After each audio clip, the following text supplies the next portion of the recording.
नमस्कार, स्वागत है आप लोग का। तो जैसे कि पता है कि हम लोग एसएससी जीडी के लिए मैथ का प्रैक्टिस कर रहे हैं। 20-20 क्वेश्चन है, इसमें बहुत अच्छे क्वेश्चन है। प्रैक्टिस करते रहिए। नए हो तो चैनल को सब्सक्राइब कर लीजिए, बेल आइकन प्रेस कीजिए ताकि मैं जब भी वीडियो बनाकर अपलोड करूँ तो आपके पास नोटिफिकेशन चला जाए। क्वेश्चन का लेवल काफ़ी अच्छा है, देखिएगा, आपको खुद पता चल जाएगा कितने अच्छे क्वेश्चन है। ठीक है, चलिए पहला क्वेश्चन देखिएगा। पहला जो क्वेश्चन है कि किसी व्यक्ति के वेतन को 25% कम कर दिया गया और उसके कम हुए वेतन को 25% बढ़ा दिया गया। आरंभिक वेतन की तुलना में उसका नया वेतन क्या है? देखिए, वेतन हमें पता नहीं है, क्या मान लेंगे? 100 मान लेंगे, ठीक है ना। अब इसमें कह रहा है कि पहले 25% कम किया गया है, यानी 100 में 25 कम कर दिए तो कितना हो जाएगा? 75% इसका, ठीक है ना। अब फिर जो ये आया आपका 25% कम करने के बाद फिर इसको 25% बढ़ा दिया गया, यानी 100 में बढ़ा दिया गया कितना? 25, यानी 125 बटे में क्या हो जाएगा? 100 हो जाएगा। अब इसको सॉल्व कर लीजिए। ये 100 से 100 कैंसिल हो गया, 25 × 75, 25 चौका 100, ठीक है। और यहाँ पे हो जाएगा आपका 375 बटे में 4। इसको जब सॉल्व कीजिएगा तो ये क्या हो जाएगा? 4 9 36 और 4 3 12, 4 7 28, 4 बच्चे 20, यानी 93.75 हो जाएगा। तो एक बात बताइए, वेतन था कितना? 100 था ना, वेतन तो 100 था। ये सब काम करने के बाद कितना हो गया? 93.75 कमी हो गया ना। कितना कमी होगा? इसको 94 मान लीजिए आप, तो 100 में से 94 गया, 6 हो गया। 0.75 है ना, 75 है ना, तो 2.5 हो जाएगा। यहाँ पे 6.25 आंसर हो जाएगा। तो इतना प्रतिशत की क्या हो गई? कमी हो गई, ठीक है ना। हाँ, जो कि ऑप्शन सी में दिया है, तीसरा में दिया है, तो तीसरा हमारा राइट आंसर हो जाएगा। चलिए अगला बनाने की कोशिश कीजिए। तो यही लेवल रहने वाला है, बस इसी क्वेश्चन को बस डेली 20-20 क्वेश्चन आप प्रैक्टिस करते हैं तो 10 दिन 20 दिन में 200 300 400 क्वेश्चन हो जाएगा, ठीक है।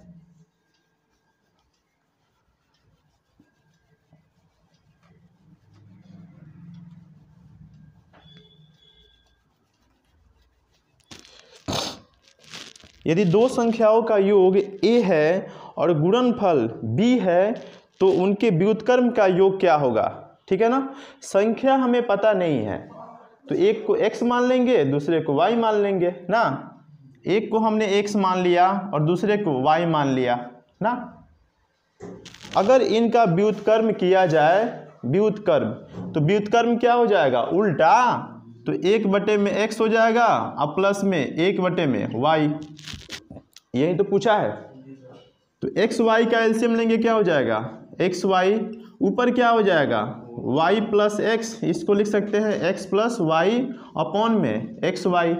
और ऊपर क्या दिया है कि दो संख्याओं का योग क्या है? a है ना, तो योग आपका यही ना आ गया, तो ये a हो जाएगा। और उनका गुणनफल कितना दिया है? b दिया है, तो नीचे क्या हो जाएगा? b।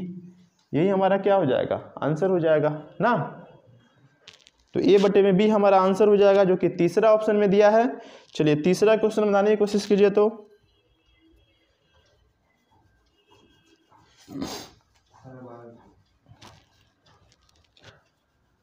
आंसर आ गया, चलिए आ गया। तो दो संख्याओं का योग जो है 75 है और उनका अंतर 25 है, तो दोनों संख्याओं का गुणनफल क्या होगा? ठीक है, दो संख्याओं का योग यानी x प्लस वाई हम दो संख्या मान लेंगे। इसका जो योग दिया है वो 75 दिया है और इनका जो अंतर दिया है यानी x माइनस वाई बराबर दिया है 25। तो सबसे पहले x y का मान निकाल लेंगे, ये कटेगा और यहाँ पे क्या हो जाएगा? 2x बराबर 100। तो x का मान कितना आ गया? 50। जब x का मान 50 है तो y का मान कितना हो जाएगा? 25 हो जाएगा। इन्हीं का गुणनफल पूछा है ना, दोनों को गुना कर दीजिए। 25 50 कितना होता है? 125, 0 आ जाएगा, तो 1250 हमारा क्या हो जाएगा? आंसर हो जाएगा, ठीक है, जो कि दूसरा ऑप्शन में दिया है। एक बार चेक कर लीजिएगा, हो रहा है ना रिकॉर्डिंग।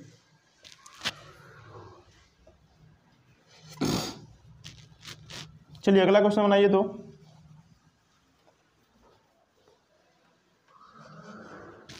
अगला जो क्वेश्चन है कि दो संख्याओं का मस तथा उनका गुणनफल क्रमशः 15 तथा 6300 है, ऐसी संख्याओं के संभव युग्मों की संख्या क्या होगी? यानी जोड़ों की संख्या क्या होगी? देखिए संख्या हमें पता नहीं है, तो तो एक को ए मान लीजिए, दूसरे को बी मान लीजिए। लेकिन इसमें दिया है कि HCF आपका जो है वो क्या है, 15 है, ठीक है ना, गौर से देखिएगा। तो HCF जब 15 है यहाँ पे, तो जो भी संख्या होगा ना वो 15 उसमें होगा, ठीक है ना, 15 इसमें होगा, वो 15 का क्या होगा, मल्टीपल होगा। तो 15A हो गया और यहाँ पे क्या हो जाएगा, 15B संख्या हो गया ना ये। अब इन्हीं का गुणनफल क्या दिया है, 15 इंटू A और यहाँ पे 15B, और इनका जो गुणनफल दिया क्या दिया है, 63 दिया है। काटिए, 15 से 15 चौका 60, 15 दूना 30, फिर 15 से काटिए, 15 दूना 30 और 15 अट्ठे 120 ना। तो A इंटू बी का मान कितना आ गया, 28 आ गया ना, 28 आ गया।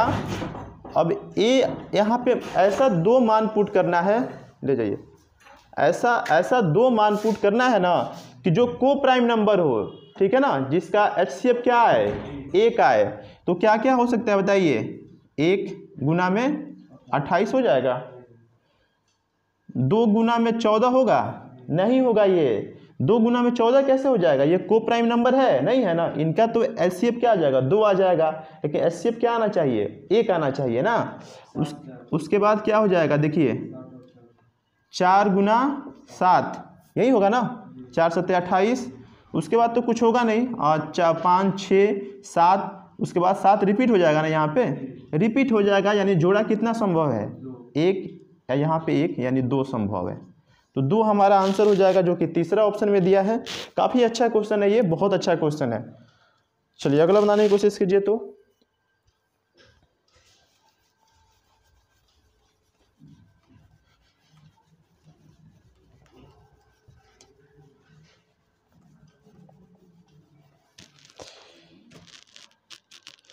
हाँ, ये आपका जो सिंप्लीफिकेशन का क्वेश्चन है, ये जो दिया है 0.05 इंटू 5 माइनस 0.005 इंटू 5 किसके बराबर है ये, ठीक है। ऐसे क्वेश्चन आपको मिलेगा, बहुत मिलेगा क्वेश्चन। ये गुना में 5 है, माइनस का 0.005 इंटू में 5 है।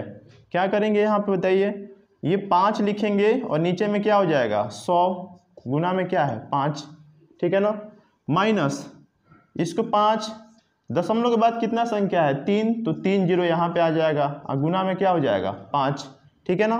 इसको काटिए मत, इसको ऐसा ही रहने दीजिए। ऊपर हो जाएगा 25 बटे में 100 और यहाँ पे 25 बटे में कितना 1000। एलसीएम ले लीजिए, कितना हो जाएगा 1000 एलसीएम हो जाएगा, काटना नहीं है इसको। अब यहाँ पे भाग करेंगे तो 100 गुना 10 1000 हो जाएगा। तो यहाँ पे आंसर आपका हो जाएगा 250 माइनस 25, यानी 225 बटे में कितना हो गया 1000।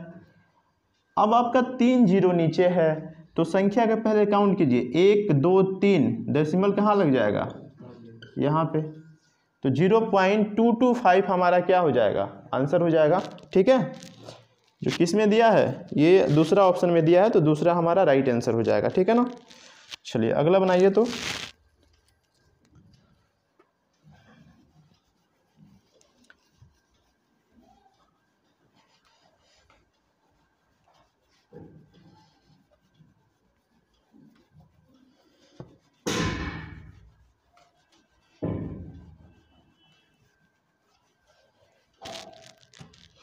कि वो बड़ी से बड़ी संख्या ज्ञात कीजिए जिसे 77, 147 एवं 252 को भाग देने पर समान शेष बचे।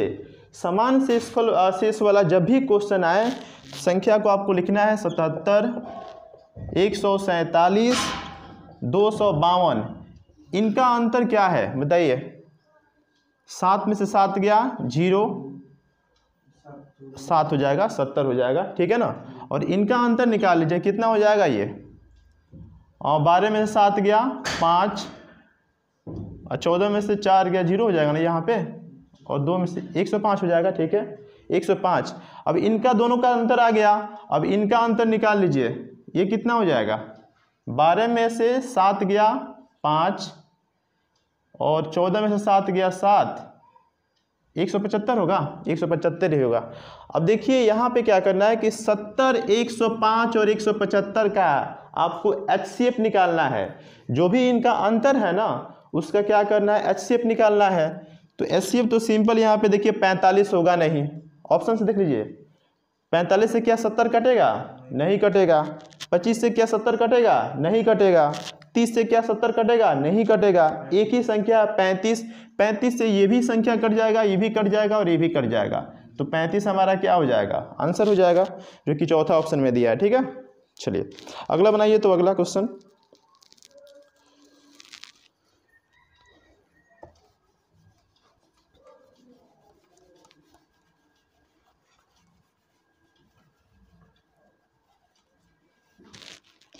चार क्रमागत सम संख्याओं का औसत 15 है, तो उनमें दूसरे नंबर की सबसे बड़ी संख्या कितनी है?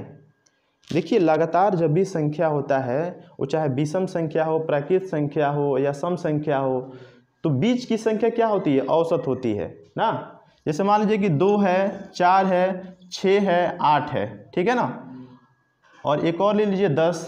तो जब भी औसत इसका निकालिएगा ना, तो बीचे की संख्या होगा 6 होगा। काउंट कर लीजिए, 10 8 18, 18 6 24, 24 4 28, 28 2 30। अब भाग किसे करना है? 1 2 3 4 5 6 आ गया। तो हमेशा औसत लगातार कोई संख्या हो ना, तो हमेशा औसत बीच की संख्या होती है। इसमें जो दिया है कि औसत कितना है? 15 है, लेकिन 15 आपका ये क्या असम संख्या है? विषम संख्या है ना। तो इसके जस्ट बाद विषम असम संख्या कौन सा होगा? 16, उसके बाद 18, 16 के बाद 18, इसके पहले क्या होगा? 14, और यहाँ पे क्या हो जाएगा? 12। ये तो आपका औसत हो गया ना। संख्या कितना हो गया? 1 2 3 4। तो इसमें बोला है कि दूसरे नंबर की सबसे बड़ी संख्या कौन सी है? पहला बड़ा तो ये 18 हो गया ना, और दूसरा कौन सा हो गया? 16। यही हमारा क्या हो जाएगा? आंसर हो जाएगा। ठीक है, जो कि चौथा ऑप्शन में दिया है, तो चौथा हमारा राइट आंसर हो जाएगा। चलिए अगला बनाइए। तो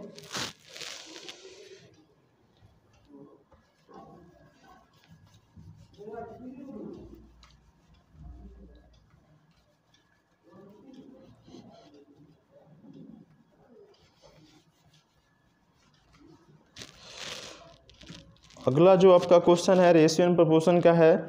ए अनुपात बी बराबर दिया है, ए अनुपात बी बराबर दिया है बी अनुपात सी, और पूछा क्या है? ए के पावर 4 रेशियो बी के पावर 4 दिया है ना। देखिए यहाँ पे हमें क्या मिला? ए बटे बी बराबर बी बटे में सी, तो बी स्क्वायर बराबर क्या हो जाएगा? ए सी हो जाएगा। बोलिए, हो जाएगा ना। तो आपको क्या करना है? यहाँ पे बी स्क्वायर का मान इसमें पुट कर दीजिए, जो बी स्क्वायर का मान है ना, यहाँ पुट कर दीजिए। तो ए के पावर 4 तो रहेगा ही ना, और बी को हम कैसे लिख सकते हैं? स्क्वायर और इसके पावर का 2 कर देंगे, तो ये हो जाएगा ना। अब यहाँ से ए के पावर 4 हो गया, और बी स्क्वायर का मान क्या है? ए सी है ना। अब ए सी का क्या हो जाएगा? स्क्वायर। अब ये आगे क्या हो जाएगा? ए के पावर 4 और यहाँ पे ए स्क्वायर सी स्क्वायर हो जाएगा। देखिए, 2 गो ए से 2 गो ए कैंसिल हो जाएगा, तो ए स्क्वायर और सी स्क्वायर हमारा क्या होगा? आंसर हो जाएगा। ए स्क्वायर रेशियो में सी स्क्वायर ना। काफ़ी अच्छा क्वेश्चन है ये, और किस में दिया है? ये दूसरा ऑप्शन में दिया है, तो दूसरा हमारा राइट आंसर हो जाएगा। ठीक है, चलिए अगला बनाइए। तो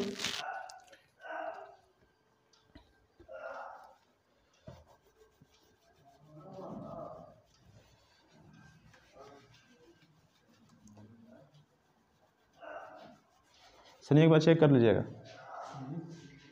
ठीक चल रहा है ना? नहीं तो उस दिन के बाद बड़ा डर बना रहता है कि सारा मेहनत बेकार न चला जाए। क्वेश्चन है कि यदि 4 प्रेक्षणों का औसत 20 हो और उनमें से प्रत्येक में एक सी जोड़ दिया जाए तो उनका औसत 22 हो जाता है, तो सी का मान कितना है? देखिए, 4 संख्या है, 4 में, और प्रत्येक में एक सी जोड़ दिया जाता है, जिसकी वजह से औसत में कितना वृद्धि होता है? 2। पहले 20 था ना, अब कितना हो गया? 22 ना। 20 से 22 हो जाता है, तो बढ़ कितना गया? 2। और कितना बढ़ा? 4 का 2 2 बढ़ा, तो टोटल बढ़ कितना गया? 8 ना। अभी 8 जो बढ़ा वो कितने लोगों में डिस्ट्रीब्यूट होगा? 4 ही लोगों में ना। तो 4 से भाग कर दीजिए, आंसर कितना हो जाएगा आपका? 2 हो जाएगा। तो सी का मान कितना हो जाएगा? यहाँ पे 2 हो जाएगा। ठीक है ना, जो कि तीसरा ऑप्शन में दिया है, तो तीसरा हमारा राइट आंसर हो जाएगा। चलिए अगला बनाने की कोशिश कीजिए। तो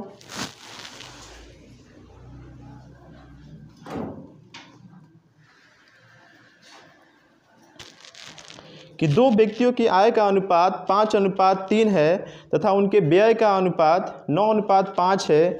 यदि वे क्रमशः 2600 और 1800 रुपये की बचत करते हैं तो उनकी आय क्या है। ठीक है, दो व्यक्तियों की आय का अनुपात दिया है, ए और बी मान लीजिए, और इनका जो आय का अनुपात है ये जो दिया है 5:3 और व्यय का जो अनुपात है इनका ये दिया है 9:5 और दोनों बचाते कितना है, बचत का जो है यहाँ पे एक 2600 बचाता है ये ए और बी बचाता है 1800 रुपये।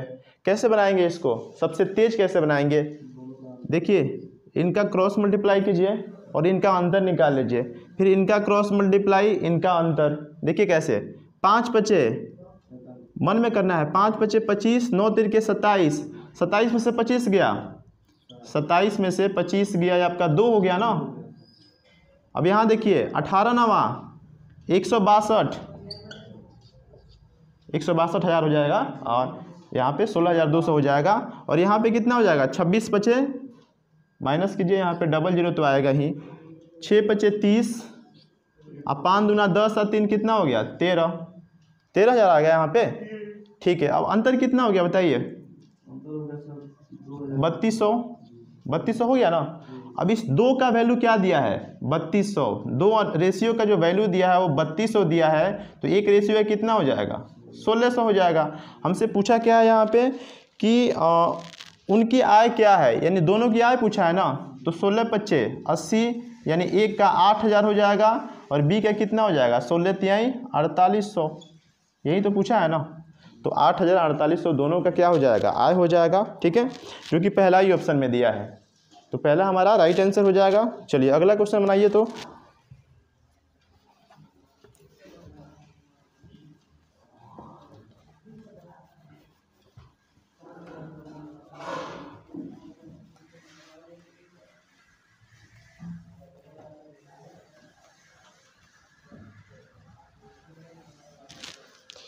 एक गांव में लड़कों और लड़कियों की संख्या का जो अनुपात है 3:2 है।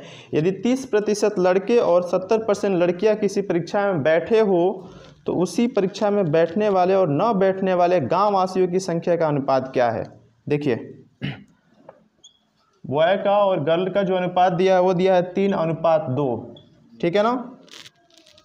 अब इसमें जो दिया है कि 30% लड़के और 70% लड़कियां किसी परीक्षा में बैठे हैं, ठीक है ना। तो इसका हमको निकालना है 30% और इसका निकालना है 70%। तो कैलकुलेशन आसान करने के लिए हम क्या करेंगे, डबल जीरो यहाँ पे कर लीजिए, यहाँ पे डबल जीरो, कोई फ़र्क पड़ेगा रेशियो में, कोई फ़र्क नहीं पड़ेगा। अब 300 का 30% कितना हो जाएगा 90, तो 90 इसमें से माइनस कर दीजिए, बचा कितना 210। ये बैठे हैं और ये नहीं बैठे हैं ना, इसका कितना बोला इसमें 70%, तो 7 दूना कितना हो जाएगा 140, 70 दूना 140, इसमें से माइनस कर दीजिए कितना हो जाएगा ये 60, ठीक है ना। अब बोला है कि इसमें कि परीक्षा में बैठने वाले और न बैठने वाले गांव वासियों की संख्या का अनुपात। अब ये बैठने वाले हैं 140 और 90 कितना हो जाएगा ये बताइए, 10 इसको दे दीजिए, ये हो गया आपका कितना 230। तो ये बैठने वाले हो गए ना, और ना बैठने वाले कितने हैं 270, यही है ना। ये बैठने वाले हो गए और ये नहीं बैठने वाले हो गए, तो इनका रेशियो पूछा है ना, सॉल्व कर लीजिए, ये इससे कट गया, यानी 23 अनुपात क्या हो जाएगा 27, ठीक है, जो कि दूसरा ऑप्शन में दिया है, तो दूसरा हमारा राइट आंसर हो जाएगा। चलिए अगला बनाइए। तो अगला क्वेश्चन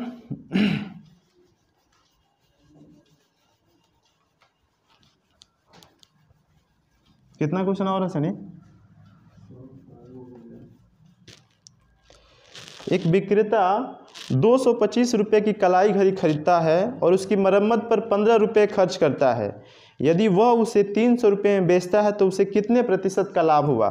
देखिए सामान खरीदा कितना में, उसका जो टोटल सीपी हुआ, घड़ी खरीदा 225 रुपये में और इस पर मरम्मत पे खर्च कर दिया 15 रुपये, तो टोटल उसका सीपी कितना हो गया, ये 5 5 10 4 हो जाएगा, 240 रुपया हो गया। अब 240 रुपये के सामान को उसने बेच कितना में दिया 300 रुपये में। बड़ा सिंपल क्वेश्चन है ये।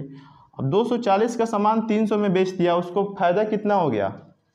60 रुपये। 60 रुपये फायदा हमेशा किस पे होता है? सीपी पे। नीचे में सीपी आ जाएगा, प्रतिशत में चेंज करना है तो गुना में 100 कर दीजिए। 0 से 0 कैंसिल हो गया, 6 चौका 24, 4 से ये 25% हमारा क्या हो जाएगा? प्रॉफिट हो जाएगा, नहीं लाभ हो जाएगा। ठीक है ना, जो कि तीसरा ऑप्शन में दिया है, तो तीसरा हमारा राइट आंसर हो जाएगा। चलिए फटाफट क्वेश्चन सॉल्व करना है, फटाफट जल्दी जल्दी बनाइए।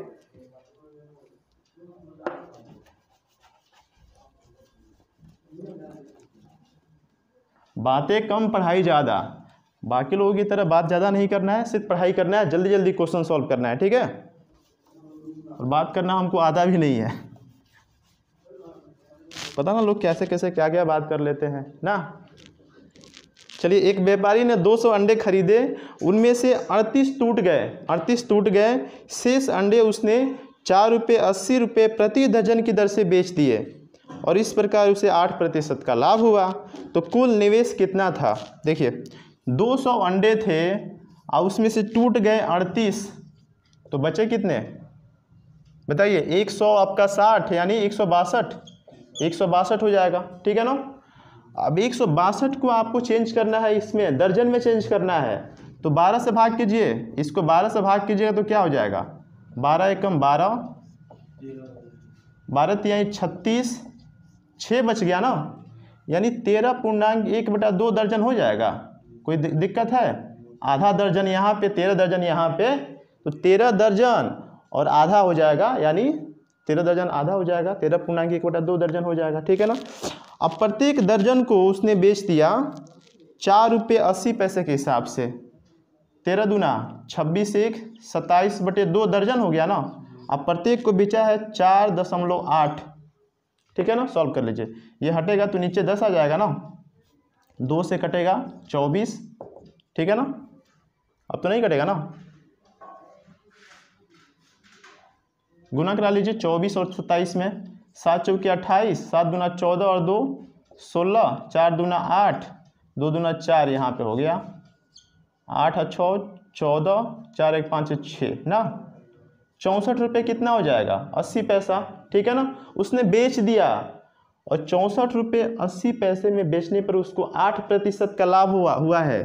तो सीपी हमसे पूछा है, एसपी आपका इतना है 64.8 निकालना है, सीपी है, तो ये 8% लाभ में बेचा है ना, तो ये 108 का वैल्यू है। 108 का जो वैल्यू है आपका कितना है? हाँ इतना है। निकालना क्या है? 100% का ना, तो गुना में 100 कीजिए, यहाँ पे कितना हो जाएगा? ये हटेगा तो आपका 10, ये इससे कट जाएगा, ये 6 बार में कैंसिल हो जाएगा, यानी 60 रुपये हमारा क्या आ गया? सीपी आ गया ना, जो कि दूसरा ऑप्शन में दिया है, तो दूसरा हमारा राइट आंसर हो जाएगा। चलिए अगला क्वेश्चन बनाइए। तो अगला क्वेश्चन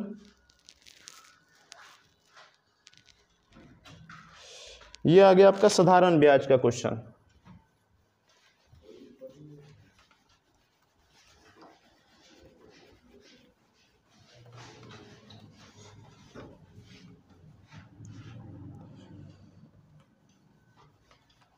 दस मिनट और 10 मिनट वेट कीजिए।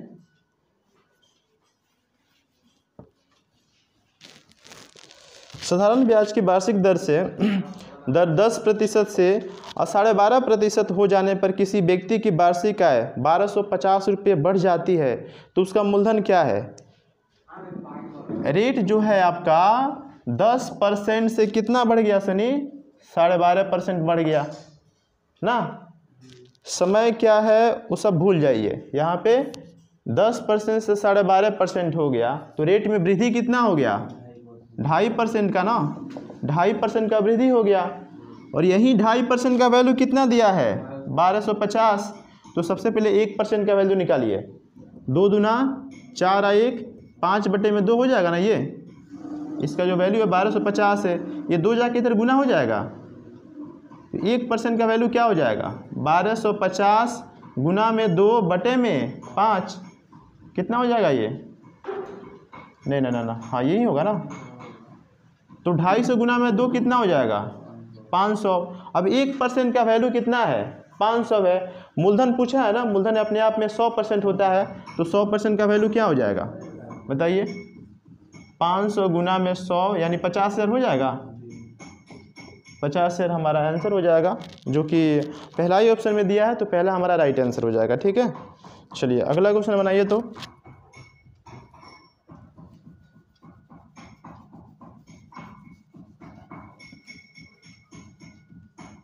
फास्ट कैलकुलेशन करना पड़ेगा आपको, फास्ट बिना कैलकुलेशन के कुछ पॉसिबल है नहीं, समय कम मिलेगा आपको, फास्ट कैलकुलेशन पे थोड़ा सा फोकस करना है। ठीक है, और जितना आप मन में कैलकुलेशन कर सकते हैं उतना ही आपके लिए बेनिफिशियल होने वाला है। तो स्क्वायर हो, मल्टीप्लिकेशन हो, गुना हो, कुछ भी आपका ये एडिशन वगैरह हो, फटाफट कीजिए।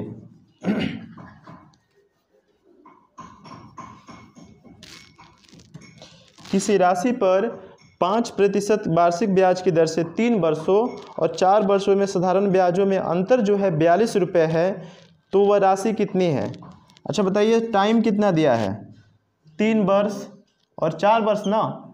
रेट कितना दिया है? दोनों के लिए 5% है, तो टोटल ब्याज यहाँ पे कितना मिला? 15% मिला, यहाँ पे 15% मिल गया, और समय यहाँ पे 4 वर्ष है, यहाँ पे रेट कितना है? 5%, तो यहाँ से समय आपका ब्याज कितना मिल गया? 20%। ठीक है ना, प्रतिशत में, ब्याजों के प्रतिशत में अंतर कितना है? 5% का, और इसी का वैल्यू क्या दिया है बताइए? 5% का जो वैल्यू दिया है 42 दिया है। पूछा है आपसे मूलधन है, मूलधन अपने आप में 100% होता है, यही से कट जाएगा 20 × 100, अब 42 दूना कितना होता है? 84, यानी 840 रुपये हमारा क्या हो जाएगा? मूलधन हो जाएगा, जो कि चौथा ऑप्शन में दिया है। ठीक है, चलिए अगला क्वेश्चन बनाइए। तो अगला क्वेश्चन ये टाइम एंड वर्क का क्वेश्चन आ गया।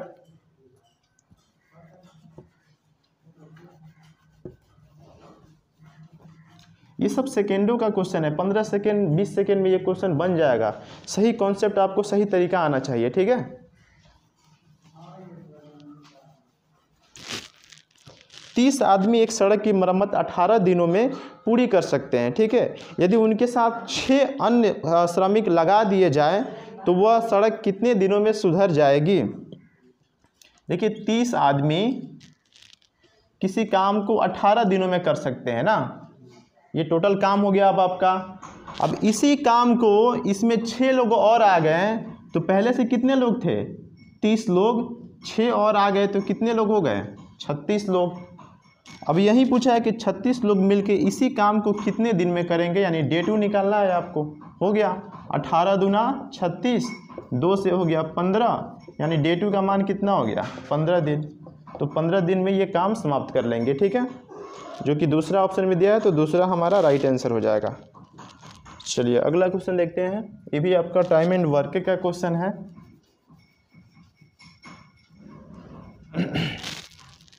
एक किसी काम के 4/5 भाग को 20 दिन में करता है, फिर वह बी को बुलाकर उसके शेष काम को 3 दिन में पूरा करता है, तो बी को उस काम को अकेले करने में कितना समय लगेगा? देखिए, एक किसी काम का 4/5 भाग करने में कितना समय लेता है? 20 दिन। तो पूरा काम कितना दिन में करेगा ये? 4, इसको उलट दीजिए, 5 ऊपर चला जाएगा, 4 नीचे आ जाएगा, गुना में 20, 4 × 5 = 20, यानी ये 25 दिन में करेगा ना। उसके बाद कह रहा है कि बी को बुलाकर उसके शेष काम को 3 दिनों में पूरा करता है, यानी ए भी काम करेगा और बी भी काम करेगा, और बचा कितना है? 5 में से 4 काम हो गया, तो काम कितना बचा है? 1/5 काम को कितना दिन में करते हैं ये? 3 दिनों में ना। तो ये दोनों मिलकर अगर काम करें तो पूरा काम कितने दिन में करेंगे? 5 × 3 यानी 15 दिन में। ठीक है ना, कोई दिक्कत? अब इन दोनों का एलसीएम निकाल लीजिए। पूछा है इसमें कि बी को उस काम को अकेले करने में कितना समय लगेगा। बी का हमें क्या चाहिए? क्षमता चाहिए। एलसीएम हो जाएगा कितना? 75, 25 × 75, 25 और 15 बचे कितना हो जाएगा? 75। ठीक है ना। ए अकेले 3 कुर्सी बनाता है, ए बी दोनों मिलकर एक दिन में 5 कुर्सी बनाते हैं, तो बी का क्षमता कितना हो गया? 2, और बी पूरे काम को कितना दिन में करेगा? तो 2 से भाग कर दीजिए, यानी 37.1/2 दिन में वो काम कंप्लीट कर लेगा। ठीक है ना, जो कि पहला ही ऑप्शन में दिया है, तो पहला हमारा राइट आंसर हो जाएगा। चलिए अगला क्वेश्चन बनाइए। तो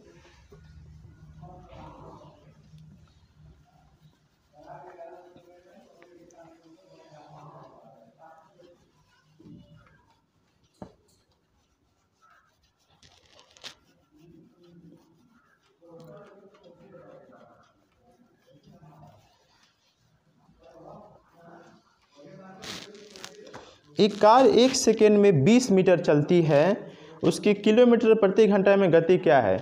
अच्छा, 1 सेकेंड में 1 घंटा में तय की गई दूरी क्या होती है? चाल होती है ना।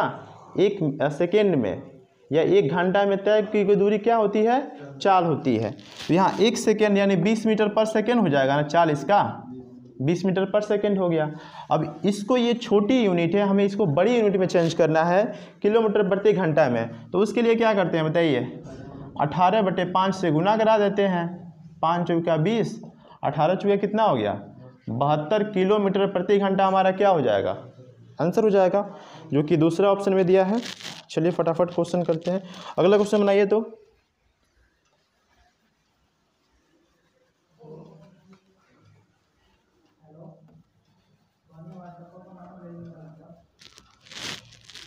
एक नल 30 मिनट में एक टंकी को खाली कर सकता है, एक दूसरा नल उसे 45 मिनट में खाली कर सकता है। यदि दोनों नल एक साथ खोल दिए जाए तो टंकी खाली करने में कितना समय लगेगा? ठीक है ना। एक नल जो है वो 30 मिनट में खाली कर देता है, दूसरा जो है उसे 45 मिनट में खाली कर देता है भरी हुई टंकी को। दोनों का एलसीएम कितना हो जाएगा बताइए? 9 × 5 = 45, हाँ 90 हो जाएगा, 90 हो जाएगा। और 30 × 3 = 90, 45 × 2 = 90 ना। अब बताइए दोनों मिलके 1 घंटे में कितना खाली करेंगे? सॉरी 1 मिनट में। दोनों मिलके 3 × 2 = 5 यूनिट खाली करेंगे ना। टोटल कितना खाली करना है? 90 ना। तो 5 से भाग कर दीजिए, कितना हो जाएगा? 18। तो 18 मिनट में वे खाली कर देंगे, जो कि दूसरा ऑप्शन में दिया है ना। सिंपल आसान क्वेश्चन था ये। चलिए अगला बनाइए, लास्ट क्वेश्चन है ना ये। चलिए लास्ट क्वेश्चन बनाते हैं। ये आपका एवरेज का क्वेश्चन है, ठीक है। अगर डेली आप 20-20 क्वेश्चन प्रैक्टिस करते हैं ना, 20-20 टाइप आप डेली प्रैक्टिस कर रहे हैं, इस टाइप के जितने भी क्वेश्चन है आराम से आप बना सकते हैं, ठीक है। तो प्रैक्टिस करते रहिए और वीडियो को लास्ट में शेयर कर दीजिएगा। थोड़ा बहुत मेहनत लगता है, एनालिसिस करके मैं इन क्वेश्चनों को सेट करता हूँ, ठीक है। तो थोड़ा सा अपने दोस्तों में शेयर कर दीजिए, ठीक है। रवि ने 16 पारी तक किसी गति से रन बनाए, ठीक है। अगली पारी में वो 85 रन बनाता है, हो रहा है रिकॉर्डिंग, जिससे उसका प्रति पारी औसत 3 में वृद्धि हो जाता है। 17वीं पारी के बाद औसत रन संख्या क्या है? अच्छा बताइए सनी, 16 पारी में वो किसी औसत से बनाया होगा, तो औसत क्या मान लीजिए? वहाँ पे x मान लीजिए कि 16 पारियों का जो औसत था कितना था? x था। अब देखिए औसत बराबर क्या होता है? आंकड़ों का योग बटे में संख्या, यही होता है ना। तो देखिए 16 गुना में क्या हो जाएगा? x। ये रनों का क्या हो गया? योग हो गया ना। 17वीं पारी में उसने कितना बनाया? 85 बनाया। 16 पारी यहाँ, एक यहाँ पे, टोटल पारी कितना हो गया? 17 पारी।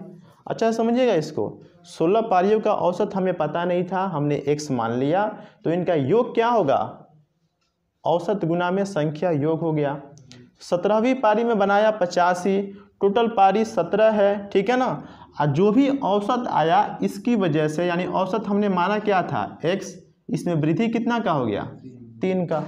हो तो गया यही। अब इसको सॉल्व कर लीजिए। 16x यहाँ पे हो गया प्लस 85, और यहाँ पे 17x प्लस 17 × 51। 17x में से 16x चला गया, यानी x। 85 में से 51 चला जाएगा, कितना हो जाएगा? 4। 8 में से 5 किया 34। अब देखिए ये जो 34 आपका आया, हालांकि 34 ऑप्शन में है, तो 34 होगा नहीं, क्योंकि 17वीं पारी के बाद औसत रन संख्या क्या थी? तो 34 यहाँ पे वृद्धि कितना हो गया? 3। तो 34 + 3 ये कितना हो गया आपका? 37 हमारा क्या हो जाएगा? नया औसत हो जाएगा, जो कि चौथा ऑप्शन में दिया है, ठीक है। अगर यही पूछता होता कि वृद्धि से पहले, तो x का मान निकाल लेते, 34 हमारा क्या हो जाता? आंसर हो जाता, ठीक है ना। तो आशा करते हैं कि आज का सेशन आप लोगों को बहुत अच्छा लगा हो। कमेंट कीजिए, लाइक कीजिए, और मिलते हैं नेक्स्ट वीडियो में। Thank you so much.